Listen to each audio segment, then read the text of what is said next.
Jaehyun demanda au vampire où se trouvait Sang-yak.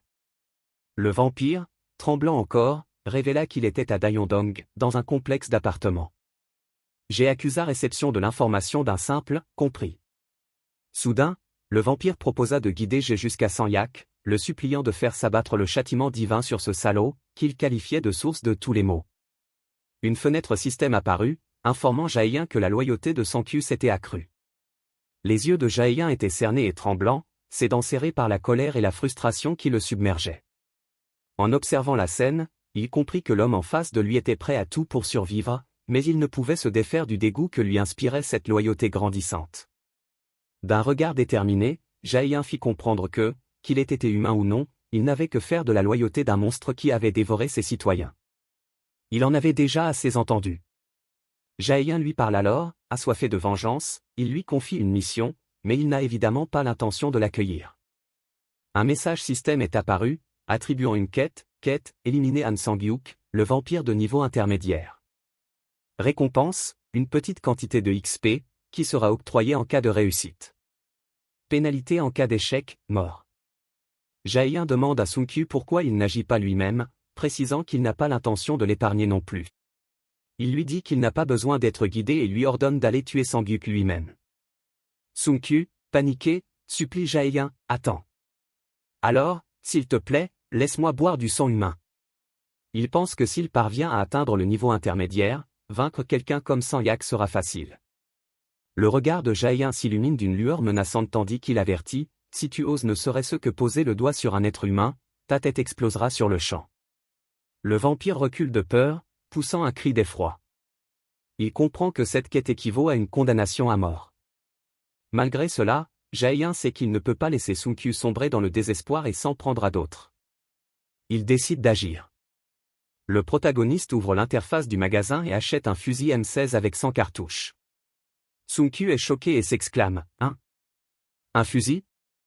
Notre MC se demande s'il doit placer un peu d'espoir en Sang-kyu, s'adressant directement à lui, « Ja = Sang-kyu. » Jaehyun regarde le vampire, lui offrant une chance.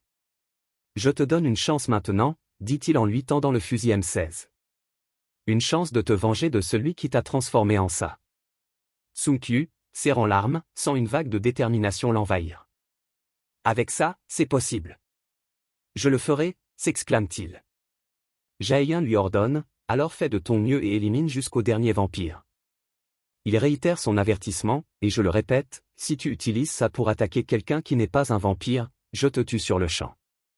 Sang-kyu, comprenant la gravité de la situation, hoche la tête et s'enfuit en criant « Oui, monsieur ». Jaehyun communique alors avec Yejin par télépathie. « Yejin, tu m'entends ?» demande-t-il. Yejin répond « Ah, Jaehyun. Qu'y a-t-il » Il demande « Il y a un homme auquel je veux que tu attaches un rat. Pourrais-tu venir chez moi rapidement ?» Yejin accepte, oui, compris. Notre protagoniste réfléchit à la présence d'un monstre se nourrissant d'humains. Il en conclut que, pour la sécurité des citoyens, la seule solution est de les éliminer tous. Déterminé, il décide de former une équipe pour exterminer les vampires. Il contemple les dégâts d'une scène brutale et laisse échapper un soupir de lassitude. La vue du carnage qui l'entoure lui arrache un « mince » de frustration tandis qu'il prend conscience de l'horrible réalité. Peu après, Jaehyun demande à Kim Da-bin d'envoyer une équipe de secours. Ensemble, ils s'attellent au nettoyage des lieux de l'horreur. Kim Da-bin s'approche de lui, prête à commencer, mais inquiète. Elle l'informe qu'ils n'ont rien trouvé permettant de confirmer l'identité des victimes ni de retrouver leur famille.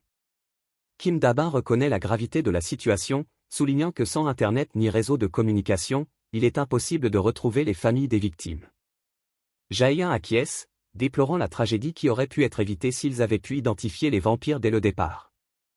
Il exprime le souhait de pouvoir au moins retrouver les familles des victimes. Jaehyun active alors sa magie élémentaire de niveau intermédiaire, et des flammes enveloppent sa main. Il présente ses excuses aux victimes, regrettant de n'avoir pu les protéger. Les flammes s'élèvent autour de lui tandis qu'il jure de venger cette tragédie. Déterminé, Jaehyun promet de venger les victimes. Il leur demande de reposer en paix, car il fera tout pour que leur mort soit vengée.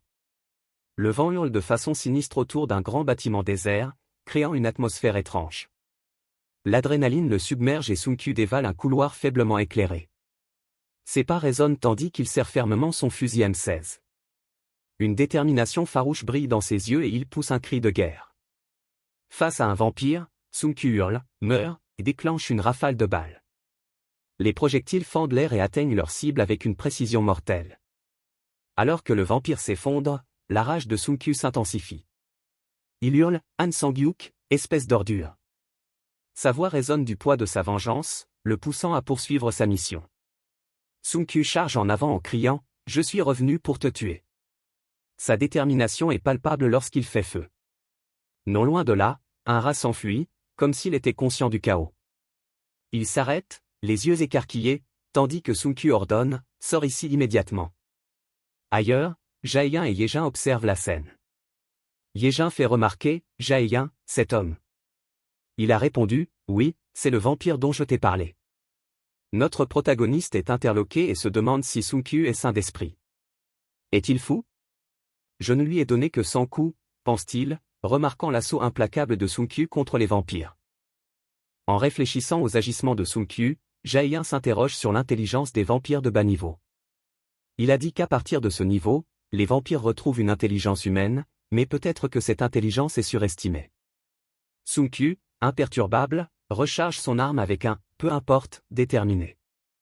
Il jure entre ses dents, « putain », tout en poursuivant sans relâche sa cible.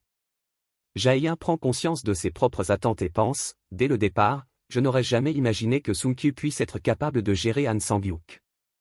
Il tend la main et active son pouvoir en lançant un « stockage » impérieux.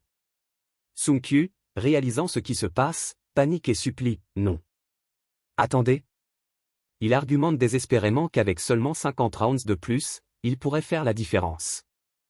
Une voix frustrée marmonne, « PFF, tais-toi enfin. » Sun-Kyu se retourne, perplexe.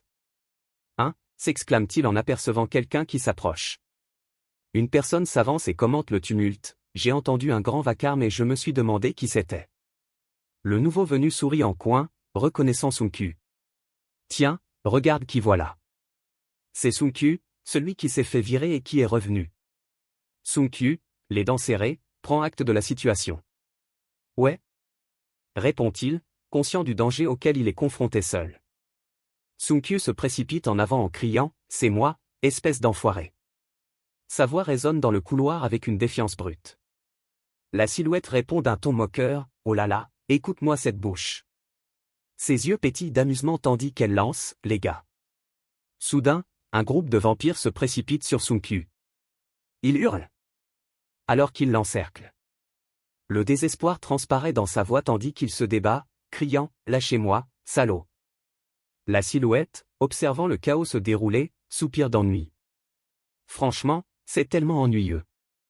Elle s'approche de Sun-Kyu en le narguant, « Sun-Kyu, ne sais-tu donc pas pourquoi tu as été rejeté au départ ?» Sun-Kyu, pris au piège dans l'étreinte des vampires, écoute la silhouette poursuivre, « C'est parce que tu es stupide. » Confus et blessé, Sun-Kyu murmure, « Quoi ?»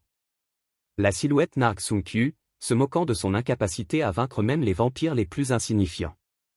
Sun-Kyu, visiblement furieux, balbutie, « Toi. » Le personnage poursuit, rabaissant Sun-Kyu, l'accusant d'être incapable de prendre soin de lui-même et de gaspiller des ressources. Fou de rage, Sun-Kyu réplique en criant, « Espèce de salope. » La silhouette esquisse un sourire narquois, conseillant à Sun-Kyu de parler franchement désormais. Elle lui fait remarquer les marques sur les murs et le bruit qu'il a fait. Elle se demandait où il avait trouvé le courage de revenir, il s'avère qu'il avait apporté une arme, et elle se demande où il l'a cachée.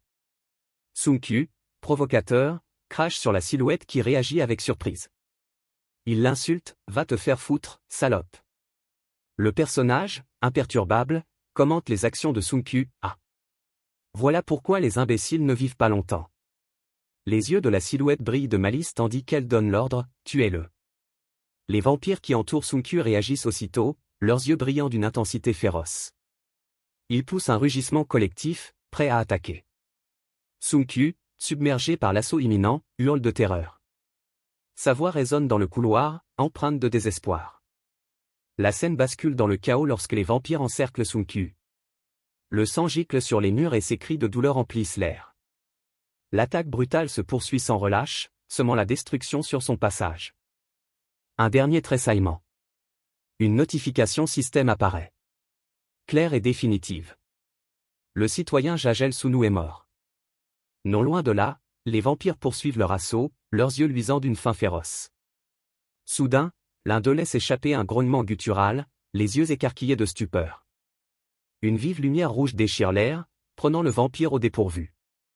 Les autres se prennent la tête entre les mains, terrorisés, le corps voûté comme s'il tentait de disparaître. Des volutes de fumée ou de vapeur s'élèvent d'eux. La chef aux cheveux blancs se tient à proximité, observant le chaos avec un sourire narquois. Qu'est-ce que c'est que ça? On dirait que leur état nutritionnel était meilleur que prévu, commente-t-elle, la voix dégoulinante d'amusement. Elle observe le chaos, surprise par l'évolution inattendue des vampires. Je ne savais pas que nos gars pouvaient évoluer, remarque-t-elle, observant la réaction de choc et de confusion des vampires. Elle ordonne à ses subordonnés de fouiller les environs. Cherchez. Voyez s'il y a une arme à feu, ordonne-t-elle d'une voix sèche et autoritaire. Tandis que les vampires s'empressent d'obéir, un grognement sous-remplit l'air. Elle marque une pause, les sens en alerte, et murmure, les yeux plissés, en reniflant l'air. Quelle est cette odeur? Géant observe la scène. Exactement comme Jal Cinqui nous l'a montré. Ils meurent aussi s'ils sont touchés par une balle, déclare-t-il, se souvenant de la leçon tirée du défunt Cinqui. Il fait signe à sa compagne. Yejin, prépare-toi. Yejin répond avec urgence. D'accord. Sa détermination est manifeste alors qu'elle se prépare à l'affrontement imminent. Le jeune homme remarque la distraction des vampires. Alors qu'ils étaient uniquement concentrés sur les armes qui les menaçaient, il réfléchit et élabore un plan pour exploiter leur inattention. Il reconnaît que leurs actions leur ont permis de gagner du temps. Il se concentre sur sa tâche, déterminé à remplir tout le deuxième étage de gaz. Le vampire aux cheveux blancs, réalisant le danger, s'exclame, incrédule, « Attendez, c'est impossible !» Notre héroïne appelle Yejin d'une voix urgente, coupe la liaison. Sa concentration reste intacte tandis qu'elle exécute le plan. Une notification système apparaît, appel de mouchoirs enflammés. Les flammes s'allument, embrasant la zone tandis que le plan se déroule avec précision. Le bâtiment explose violemment. Les flammes engloutissent la structure. Alors que le plan se déroule, l'explosion ardente consume tout sur son passage, ne laissant derrière elle que destruction. Des notifications système confirment le succès de l'attaque, vous avez éliminé un vampire de bas niveau, niveau 28. D'autres notifications suivent, indiquant l'élimination d'autres vampires. Chacune d'elles témoigne de l'efficacité du plan. De retour dans sa chambre, Jun expire profondément, soulagé. Peu, murmure-t-il, repensant aux événements récents. Maudits vampires. Ils étaient plus proches que je ne le pensais. Il envisage les conséquences d'une future montée de niveau. Si je monte de niveau bientôt et que mon territoire s'étend, il y a de fortes chances que cette zone finisse par être incluse, pense-t-il, élaborant sa prochaine stratégie. Reconnaissant d'avoir fait cette découverte à temps, il se dit, Dieu merci, j'ai découvert leur existence maintenant. Je les exterminerai jusqu'au dernier avant qu'ils ne soient absorbés par mon territoire. Non loin de là, Yejin exprime son inquiétude. Géant, est-il possible qu'il y ait aussi des choses comme ça sur notre territoire? Sa question reste en suspens, soulignant l'incertitude de leur situation. Géant reconnaît la complexité du problème. C'est exact. C'est pour ça que c'est un vrai casse-tête, admet-il. Il ne peut exclure la possibilité que des vampires causent des dégâts sur notre territoire. Yejin suggère d'assigner des quêtes et d'imposer des sanctions, mais John rejette l'idée, la jugeant trop extrême. Il s'inquiète des conséquences pour les innocents et se demande comment ils se sentiraient s'ils étaient pris dans les mailles du filet. Yejin comprend. Je vois, répond-elle. John réfléchit à la perte potentielle de soutien populaire. Si je fais ça, je perdrai forcément le soutien du public. Il est persuadé que personne n'apprécierait d'être injustement étiqueté. Il poursuit sa réflexion, soucieux de ne pas créer de chaos inutile. Je ne veux pas semer la zizanie pour une broutille pareille, songe-t-il. Conscient des limites d'une action isolée, il souhaite trouver un moyen de classer les citoyens selon leurs tendances. Soudain, une notification système attire son attention, le nombre de citoyens a atteint 30 000. Déverrouillant le système de succès, Géant s'exclame, surpris, quel système de succès? Yejin demande si un événement important s'est produit. John examine le système plus en détail et découvre qu'un titre aux effets personnalisables peut être octroyé lorsqu'un succès spécifique est atteint. Se pourrait-il que ce soit cela? Il ouvre alors les paramètres des succès. Il définit le contenu du succès, décidant si quelqu'un tue un citoyen. Le système confirme la validation du contenu. John est invité à choisir le titre et les effets associés au succès. Il demande s'il peut supprimer un titre lui-même à tout moment, et le système confirme que c'est possible. Jian est rassuré, tant mieux, si quelqu'un est lésé, je pourrais m'en occuper personnellement. Il choisit « meurtrier » comme titre et en définit les effets, toutes les statistiques réduites de 80%, les 2 mains scellées et une marque de meurtrier apparaissant sur le front. Le système affiche un coût de 40 millions pour valider ce succès, plus 4 millions supplémentaires pour l'attribution du titre. Jian confirme et continue. Une notification confirme que la configuration des succès est terminée.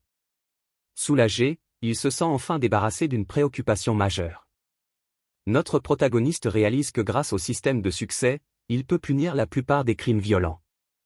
Il peut affubler les criminels de tels actes d'un titre visible. Il envisage également la possibilité de succès positifs, comme chasseur de monstres. Yejin s'approche de Jeyan et lui fait part de ses réflexions. Jun, j'y ai réfléchi. Elle suggère une alternative aux sanctions. Et si on envoyait un message? Si tu es un vampire, viens ici. Ou quelque chose comme ça. Jae-yoon, avec un sourire confiant, la rassure, tout va bien maintenant.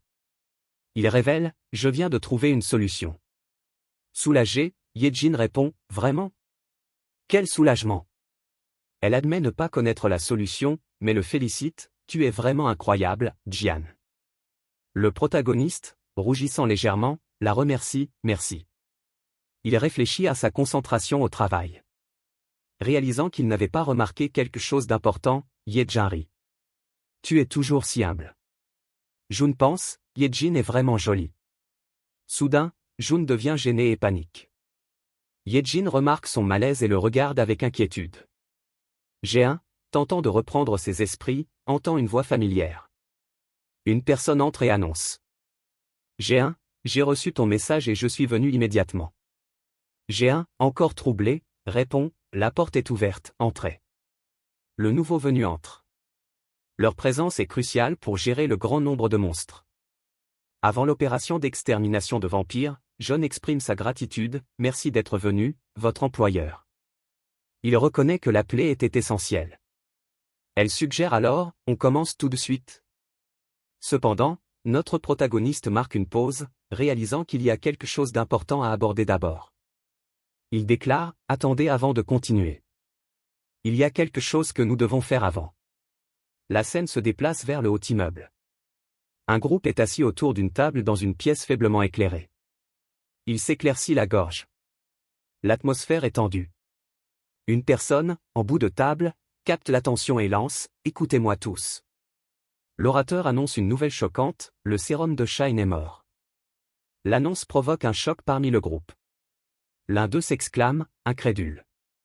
Un autre demande, est-ce à cause des traces d'une explosion au rez-de-chaussée?